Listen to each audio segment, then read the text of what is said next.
नमस्कार दोस्तों, हमारे चैनल में आपका स्वागत है। चैनल अच्छा लगे तो सब्सक्राइब कीजिएगा नए नोटिफिकेशंस के लिए, नए अपकमिंग वीडियोस के लिए, और पसंद आए तो लाइक ज़रूर कीजिएगा। आज हमारा टॉपिक है सेल। सेल किस तरह से हमारे बॉडी में काम करता है। देखिए, सेल के बिना, cell is the basic unit of life. जैसे कि एक घर होता है, एक बिल्डिंग होती है, उसको बिना ईंट के हम कल्पना नहीं कर सकते हैं कि हाँ एक बिल्डिंग बन सकती है बिना ईंट के। उसी तरह से एक ह्यूमन बॉडी हम कल्पना नहीं कर सकते हैं विदाउट सेल। तो सेल इतना ज़रूरी चीज़ है। आज मैं और आप जो भी जहाँ भी लाइफ देखेंगे, वहाँ पे बिना सेल का लाइफ कल्पना ही नहीं की जा सकती है। आज मैं और आप जो इस संसार में हैं वो भी एक सेल से आए हैं। एक सेल मम्मी का, एक सेल पापा का, यही अलाइव रह जाता है, जिसको बोलते हैं जाइगोट। जो फर्टिलाइजेशन होता है,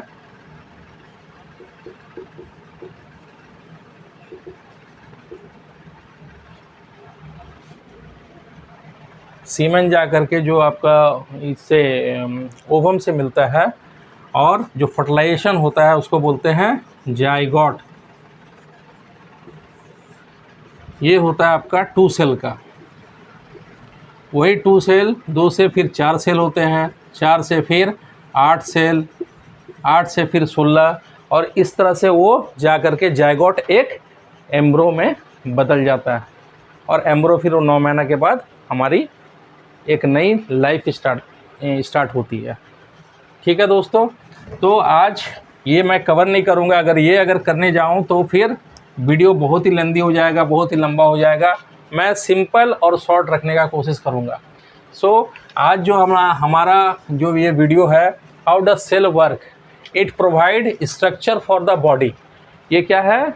बॉडी को एक स्ट्रक्चर देता है cell. Take in nutrients,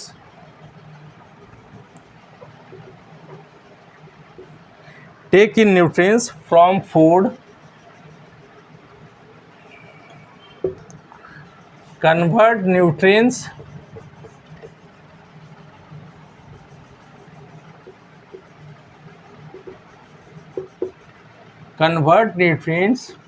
into energy,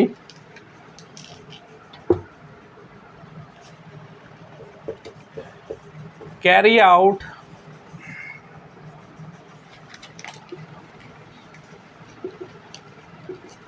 specialized functions। ये सब जो सेल्स हैं उनके ये काम हैं। मेजर 2 प्रकार के सेल्स होते हैं, एक प्रोकार्योटिक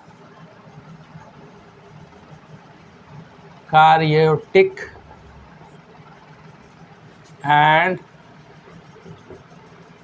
यूकार्योटिक।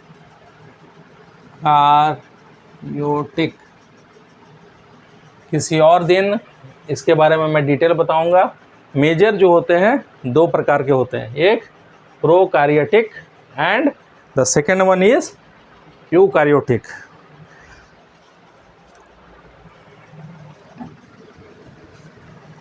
अब सेल के हम लोग कुछ डायग्राम बना लेते हैं, जो कि हमारे कोई भी एनुअल एग्ज़ाम में, किसी भी एग्ज़ाम में आता है, आप लोगों के लिए सहायता के लिए।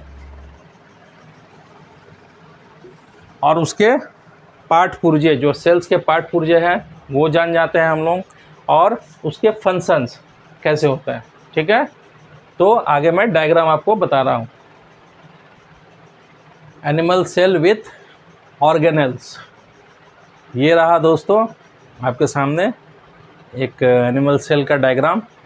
Cell membrane, cytoplasm, rough endoplasmic reticulum, smooth endoplasmic reticulum, centrosome, centriole, polysomes, ribosomes, Golgi apparatus, vacuole, nuclear envelope, chromatin, nucleus, lysosome, peroxisome. इसे और ये वो होता है आपका माइटोकॉन्ड्रिया।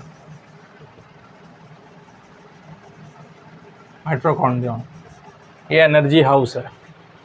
तो दोस्तों आपका ये डायग्राम आपको काम आएगा कभी ना कभी आपके क्लासेस में। नीट की जो तैयारी कर रहे हैं या फिर नर्सिंग की जो तैयारी कर रहे हैं, मेडिकल के कोई भी जो तैयारी कर रहे हैं, यहाँ कहीं से भी आपको क्वेश्चन आ सकता है। इसको बोलते हैं एनिमल सेल्स विथ ऑर्गेनेल्स। ये हो गए सारे ऑर्गेनेल्स ये सेल के। एनिमल सेल्स किनको बोला गया? एनिमल सेल्स हमारे मैंने ह्यूमन बॉडीज़ को, या फिर जो हमारे जो एनिमल्स हैं वो सेल्स और ये सेल्स लगभग एक ही है, कोई फ़र्क नहीं है उसमें। जो प्लांट सेल्स होते हैं वो थोड़ा सा अलग होते हैं, उसके बारे में किसी और दिन बताऊंगा। इसे जल्द से जल्द आप लोग कॉपी कर लीजिए, फिर मैं इसके फंक्शंस में बताता हूँ। दोस्तों function of cell organelles. Cell wall सबसे पहले मैंने लिया है सेल वॉल।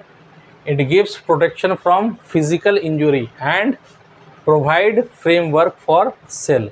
सेल के लिए एक ये आप अगर डायग्राम देखोगे, डायग्राम आपने कॉपी कर चुका होगा, आपने डायग्राम आप देखोगे तो डायग्राम में आप देख रहे होगे कि सेल को क्या कर रहा है, एक बाउंड्री दे रहा है, फ्रेमवर्क दे रहा है, प्रदान कर रहा है, करेक्ट। और it gives protection from physical injury. So physical injury कहीं भी बॉडी की होती है तो उससे ये बचाता है। Cell membrane, it acts as a boundary layer and it prevents cytoplasm from moving outside.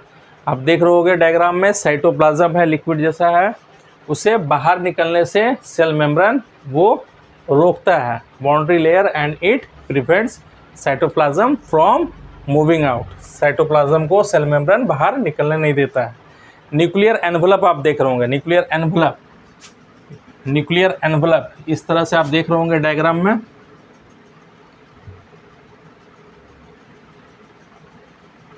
इसे कहते हैं nuclear envelope. Nuclear envelope it allows selectively nucleus contents to move in and out of nuclear. Nucleus जो इसके अंदर में है selectively, सबको आने जाने नहीं देता है अंदर। ये जो अंदर बाहर हो रहा है ये सेलेक्टिवली न्यूक्लियर एनवलप सेलेक्ट करता है कि किसे अंदर जाना है, किसे बाहर रखना है, ठीक है। तो it allows selectively nucleus contents to move in and out of nuclear. उसके बाद है आपका nucleolus. Instructions are copied here in DNA. जो हम लोग बोलते हैं इनका डीएनए टेस्ट होगा, इनका ओरिजिनल में बेटा है या बेटी नहीं है, या फिर इनका वो बच्चा है कि नहीं है, तो कैसे पहचानते हैं हम लोग? डीएनए टेस्ट से। तो डीएनए न्यूक्लियस में क्या रहता है? Instructions are copied here in DNA and it produce protein with the help of ribosomes. Diagram में आप लोग देख रहे होंगे रिबोसोम्स कहाँ है, उससे मिलकर के प्रोटीन एक तो प्रोड्यूस करता है, प्लस क्या है जो डीएनए है, डीएनए यहाँ पे कॉपीड होता है। सोचिए इतना छोटा सा सेल जिसको हम लोग नेकेड आई से भी नहीं देख सकते हैं, इतनी छोटी सी चीज़, ठीक है। तो डीएनए उसमें कॉपीड हो रहा है। फिर क्या है आपका chromatin. It contains instructions that control metabolism and heredity. अब मान लीजिए किसी को जेनेटिक बीमारी है, सपोज़ मेरे पापा को शुगर है, मेरे पापा को बीपी है, या फिर कैंसर है, तो जो भी जेनेटिक रोग होते हैं या फिर साइकेट्रिक मेंटली जो होता है पेशेंट, साइकेट्रिक पेशेंट जो होते हैं, वो भी कहा गया है कि जेनेटिक डिजीज़ में ही आता है, ठीक है। तो अब chromatin it contains instructions that control metabolism and heredity. खानदानी जो बीमारी होता है वो आपका क्लोरोमेटिन में यहाँ पे इंस्ट्रक्शंस दैट कंट्रोल मेटाबॉलिज्म, ये इंस्ट्रक्शन कंट्रोल करता है कौन? क्लोरोमेटिन। क्लोरोप्लास्ट। अब क्लोरोप्लास्ट क्या है? It makes food for plant in. Cell में एक आपका जो प्लांट सेल्स होते हैं उसमें क्लोरोप्लास्ट होता है। It makes food for plants in presence of sunlight. जो सनलाइट प्रेजेंस रहता है, जब सनलाइट रहता है तब प्लांट क्या है अपने लिए खाना बनाते हैं। कैसे बनाते हैं? थ्रू क्लोरोप्लास्ट से। एंड दिस प्रोसेस, और ये प्रोसेस को बोला जाता है फोटोसिंथेसिस। ठीक है, टोटल 6 अभी तक ऑर्गेनेल्स का हम लोग ने बात किया। आगे इसे कंटिन्यू करते हैं, तब तक आप लोग लिख लीजिए, इसे मिस मत कीजिए, ये आपके एग्जाम में काम आएगा, डेली क्लासेस में काम आएगा। लिखिए इसे आप लोग। ये 7th है आपका, ये 6 तक लिख लिया होगा आप लोगों ने, इसे भी आप लोग कॉपी कर लीजिए। Centriole, it separates chromosomes during cell division. जब एक सेल से दूसरा सेल, 2 से 4, 4 से 8, 8 से 16, जब सेल डिवीज़न होते हैं, है ना, तब इनका फंक्शन है, इनका सेंट्रियोल का। It separates chromosomes during cell division by forming spindle fibres. ठीक है, स्पाइंडल फाइबर्स किसी और दिन बताऊंगा। ठीक है, vacuole, it stores water and other chemical and it may store insoluble waste. Body में जो इनसॉल्यूबल वेस्ट होते हैं कभी कभी, उसे भी ये क्या करता है? स्टोर कर लेता है। एक तरह से वैक्यूल स्टोरेज का काम है। ठीक है, और ये तो एनिमल सेल की बात है। प्लांट सेल में तो वैक्यूल और बड़ा होता है। क्यों होता है? वहाँ पे वाटर बहुत ज़्यादा वैक्यूल में, उन लोग वो एक तरह से वाटर रिजर्वायर है प्लांट सेल में। तो मैं मिक्स नहीं करूँगा, तो आप लोग कंफ्यूज कर जाओगे। ठीक है, it stores water and other chemical and it may store in insoluble waste. ठीक है, endoplasmic reticulum, it transports chemicals between cells. Endoplasmic reticulum देखिए, एक डायग्राम देखिए, सांप जैसा होगा। ठीक है, endoplasmic reticulum, it transport chemical between cells and within cells, माने सेल्स के अंदर में और सेल्स के बिटवीन में, एक सेल से दूसरे सेल्स में। ठीक है, मीन्स ये बेसिकली ट्रांसपोर्टेशन का काम करता है। And it give large surface for organisation for chemical reaction and synthesis. Chemical reaction करने के लिए एक लार्ज बड़ा सरफेस देता है। ठीक, किसको देता है? सेल्स को। ठीक है, अब 10वां पॉइंट है आपका मिटोकॉन्ड्रिया। माइटोकॉन्ड्रिया जो है आपका, it releases ATP, adenosine triphosphate, and it helps in cellular respiration. ठीक है, इसे एनर्जी हाउस भी बोलते हैं, पावर हाउस भी बोलते हैं, power house of the body. ठीक है, इसे क्या कहते हैं? मिटोकॉन्ड्रियन। ठीक है, आगे है आपका Golgi apparatus, it secrets chemical in the body and may produce endoplasmic reticulum. तो एंडोप्लाज्मिक रेटिकुलम हम लोगों ने पढ़ा था, जो सांप जैसा है, देखे होंगे आप लोग, डायग्राम में देखिए। ठीक है, तो गोल्गी एपरेटस भी देख रहे होंगे, इस तरह से है। ठीक है, तो गोल्गी एपरेटस, इट सेक्रेट्स माने एक तरह का स्रोत है, सेक्रेट्स है ना, उपजाता है। एक्चुअल वर्ड में इंग्लिश में, हिंदी में आपको नहीं बोल पा रहा हूँ, लेकिन हाँ, secrets chemical and in the body and may produce, कभी कभी ये भी एंडोप्लाज्मिक रेटिकुलम भी प्रोड्यूस करता है। ठीक है, 12वां पॉइंट है आपका lysosome, it eats dead cell, जो सेल मर जाते हैं। It is also known as a suicide bag of the cell. तो सेल का सुइसाइड बैग कौन सा हुआ? लाइसोसम। जो सेल मर जाते हैं वो कहाँ जाएगा? सुइसाइडल बैग में। कहाँ पे जाएगा? लाइसोसम में। फिर नए सेल ये होंगे। ठीक है, जैसे कि आप लोगों को थोड़ी सी जानकारी दे देता हूँ। जैसे RBC जो है, RBC सिर्फ 100, उसकी उम्र कितनी है? 120 दिन मात्र। ठीक है, तो उम्मीद करता हूँ दोस्तों आप सबको ये वीडियो अच्छा लगा होगा। अगर वीडियो अच्छा लगा है तो इसे लाइक कीजिए, सब्सक्राइब कीजिए, मेरे नए वीडियो आने का इंतज़ार कीजिए। और थोड़ा सा अगर आप लोग लाइक करेंगे और कुछ कमेंट करेंगे, अगर इसमें और इस तरह के कुछ वीडियो चाहते हैं या फिर और दूसरे टॉपिक में चाहते हो, तो आप अपना उस कमेंट कर सकते हैं।